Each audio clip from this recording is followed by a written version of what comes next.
Hi friends, welcome to Sai Nivedita recipes. ఈ రోజు మీకోసం అద్భుతమైన రెసిపీతో ముందుకు వస్తున్నానండి. అదే స్క్విడ్ ఫిష్ అంటారు. తెలుగులో పౌండ్ సంచులు, కండపాయలు అని కూడా అంటారు. ఇది చాలా చాలా అద్భుతమైన రెసిపీ అండి. వీడియోని స్కిప్ చేయకుండా చివరి వరకు చూడండి. మీరు కనుక నా ఛానల్ ఫస్ట్ టైం చూసినట్లయితే లైక్ చేయండి, షేర్ చేయండి, కామెంట్ చేయండి, సబ్స్క్రైబ్ చేసుకోండి. ఇప్పుడు మీకు క్లీనింగ్ ప్రాసెస్ చూపిస్తానండి. యాక్చువల్గా దీనికి తల ఉంటుంది. ఆ తల మొత్తం తీసేసిన తర్వాత నాకు ఇచ్చారు ఇలాగా మార్కెట్లో. ఇప్పుడు దీనికి ఉన్న కండని వీడియోలో చూపించినట్లు అట్లా ఒలిసేసుకోవాలి. ఆ పైన రెడ్ డిష్ ఉంది కదా, అది చక్కగా ఒలిసేసుకుంటే చక్కగా మీకు మంచి మీట్ బయటకు వస్తుంది అన్నమాట. దాన్ని శుభ్రంగా కడుక్కుని మీకు వీడియోలో చూపించినట్లు చక్కగా చిన్న చిన్న ముక్కల కింద కోసుకోండి. ఈ ముక్కలు ఎలా ఉంటాయంటే కొబ్బరి ముక్కలాగా కరకరలాడుతూ ఉంటాయి కర్రీ ప్రిపేర్ చేసినప్పుడు. వీడియోని అందుకనే ఎక్కడ స్కిప్ చేయకండి. ఇది ఖచ్చితమైన కొలతలతో ఈ కర్రీ ఎలా ప్రిపరేషన్ చేయాలో మీకు ఇప్పుడు చూపిస్తాను. చూడండి, వీడియోలో చూపించినట్టు చక్కగా చిన్న ముక్కల కింద వాటిని కట్ చేసుకోండి. కట్ చేసుకుని పెట్టుకుంటే అప్పుడు కర్రీ ప్రిపరేషన్లోకి వెళ్ళేటప్పుడు మీకు చెప్తాను. దీన్ని బాగా క్లీన్ చేసుకోవాలి. ఇలా ఇప్పుడు చూసారా వీడియోలో చూపించినట్టు నిమ్మకాయ, ఉప్పు వేసుకుని బాగా కడగాలి. కడుగుతున్నప్పుడు మీకు ఏంటంటే నురగ వస్తుంది. ఆ నురగ పోయేదాకా క్లీన్ చేసుకోవాలి. అప్పుడే మీకు దానికి ఉన్న స్మెల్ అది పోతుంది అన్నమాట. చూడండి అది ఎంత నురగ వస్తుందో ఆ నురగ అంతా పోయే వరకు క్లీన్ చేసుకోండి. నేను మొత్తం ఎక్కువసార్లు కడిగాను, కానీ వీడియో లెందీ అయిపోతుందని అంతసేపు మీకు చూపించకూడదని ఒక సీన్లో దాన్ని కట్ చేస్తాను అనమాట. ఇప్పుడు చక్కగా క్లీన్ చేసి పెట్టుకున్నాం కదండి. దీన్ని మ్యారినేషన్ చూద్దాం. ఈ మ్యారినేషన్ ఎట్లా అంటే ఇప్పుడు దానిలో పసుపు, కారం, ఉప్పు వేసుకుని బాగా కలిపి ఒక అరగంట సేపు పక్కన పెట్టుకోండి. బాగా పసుపు, ఉప్పు, కారం కలిసేటట్టు కలుపుకొని అరగంట సేపు పక్కన పెట్టుకోండి.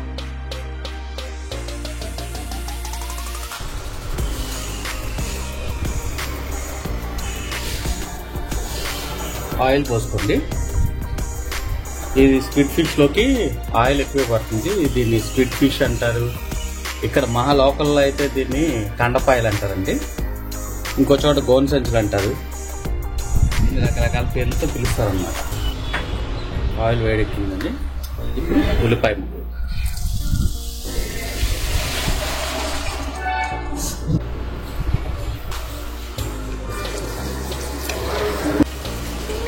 కొద్దిగా సాల్ట్ వేస్తే తొందరగా వేగుతుంది.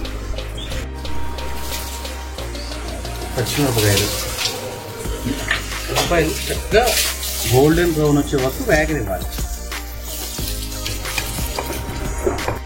ఉల్లిపాయలు చక్కగా మగ్గిపోయినాయి, పచ్చివాసన కూడా పోయింది. ఇప్పుడు టమాటాలు. ఈ టమాటాలు కూడా చక్కగా మగ్గనివ్వాలి. చూడండి చక్కగా వేగిపోయింది. అల్లం వెల్లుల్లి పేస్ట్,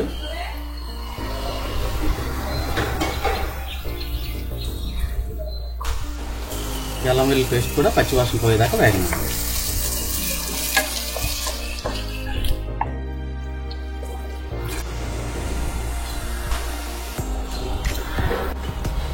కొద్దిగా పసుపు,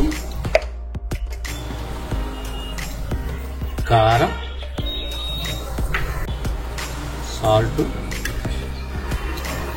ఇంకా చక్కగా ఈ మసాలా అంతా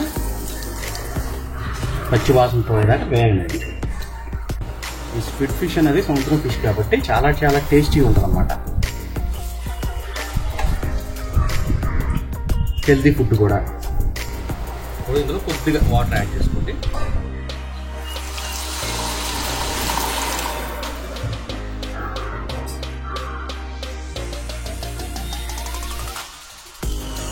గ్రేవీ అంతా కొద్దిగా దగ్గరకు పడేదాకా. ఈ స్క్విడ్ ఫిష్ ఎక్కువసేపు ఉడకవసరం లేదండి, కొద్దిసేపు ఉడికితే చాలు.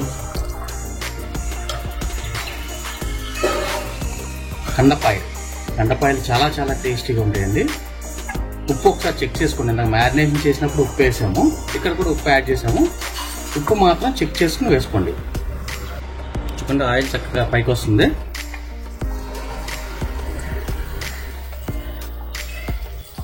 ఇందులో ఇప్పుడు మనం మ్యారినేషన్ చేసి పెట్టుకున్నాం కదా ఈ స్క్విడ్ ఫిష్ని ఇందులో యాడ్ చేసుకోవాలి.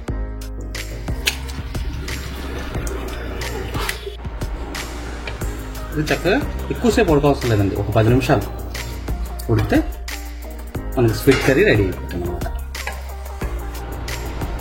కొద్దిగా ధనియాల పొడి, పెప్పర్ పొడి,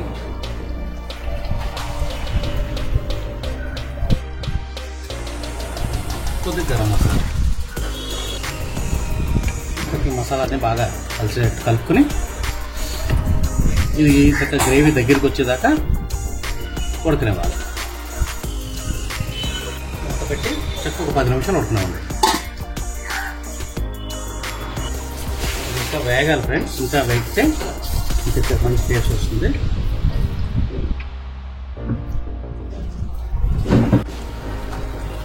నిమ్మకాయ,